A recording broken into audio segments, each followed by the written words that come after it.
Good afternoon, everyone. I hope you are all well. And so, 5.25%. Who would have believed that 1 year ago? Anyway, it seems that 2 or 3 members of the Monetary Policy Committee actually wanted to go for a 0.5% rise. So that does leave the possibility of perhaps another 0.25 point rise in the next month or two, but I assume it depends on the forthcoming inflation figures.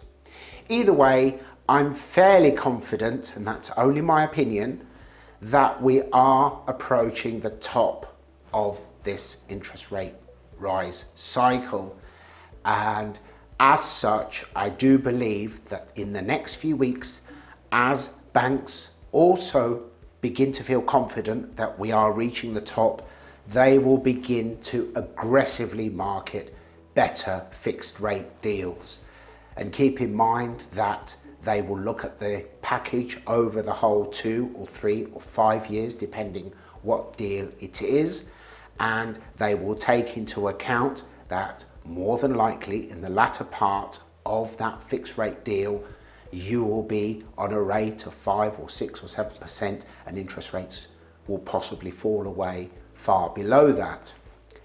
Therefore, what do you do if you are a buyer now, if you are looking to refix? The banks are, of course, using very high variable rates as leverage to try and encourage you to sign up for one of their fixed rate deals for at least a couple of years. And obviously that will be unique to each one of you. And if your deal is coming to an end, then I'm sure you will have received a letter from your lender which will indicate what the new figure is and what they have to offer. Over this period now, this next 2 or 3 months, if you have a forthcoming deal ending or you are looking to buy, now is the time to get advice from a broker. Doesn't mean that you need to sign up for anything now, but you need to speak to a broker, find out what options there are. This way, the broker will know what your position is, what you're looking for. He'll have all your information, because products do come and go quickly. Sometimes a product can appear and it might only be available for a short period. And if you are already in a position where a broker knows everything, has all your details, then should an offer come along from one of the banks that fits with your criteria, your broker would then be in a better position to actually fit you into that product. How things will go, who knows? I don't know how the next inflation figures will pan out. It does look as though it is beginning to slide downwards, which is positive because we've gone from a strong upward momentum to a plateau for 2-3 months, and now it's starting to slip away. And I also know that many of you who are on a state pension are quietly praying that it will stay as high as possible until the end of next month, when the following year's increases in the state pension are calculated. How everybody wants different things for different reasons, and that's only natural, of course. If you're first-time buyers, I think that over the next few months will be the time for you to start looking. Rule number 1, assume that everything you are told from an estate agent is a lie. If they smile at you, they want something. If they say hello, they want something. If they shake your hand, count your fingers.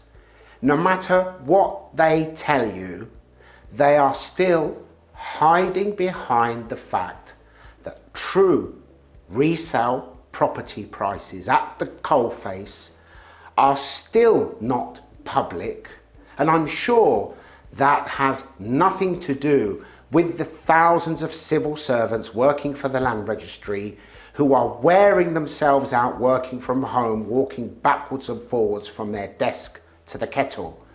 But the period between a sale and a property being published on the land registry has gone from an average of 3 months to almost a year. It is absolutely disgraceful, and this has given the dishonest people within the industry a smokescreen to lie to you about what is really happening with prices. So please, please be very, very careful and exercise your own due diligence. And the only thing I would trust is your own instinct, your own research, and your own gut feeling. However, even though today rates have gone up a little bit, on a positive note, I'm daring to say that we could possibly be looking at the light at the end of the tunnel very soon, assuming that there isn't some other crisis in the making that we don't know about yet. As always, if you have any questions about anything to do with property, please feel free to get in touch with me. My email, phone number, etc. are on my profile somewhere. It's better if you email me because messages on social media often disappear amongst all of the messages, and you would not believe the messages that appear in my inbox. Please, ladies and gentlemen, I'm far too old for all of that nonsense. I just delete it, and it actually distracts me from more important things, which are questions from people about property. Just thought I would mention that. That's all for today. Thank you very, very much, and I will see you next time. Bye-bye for now.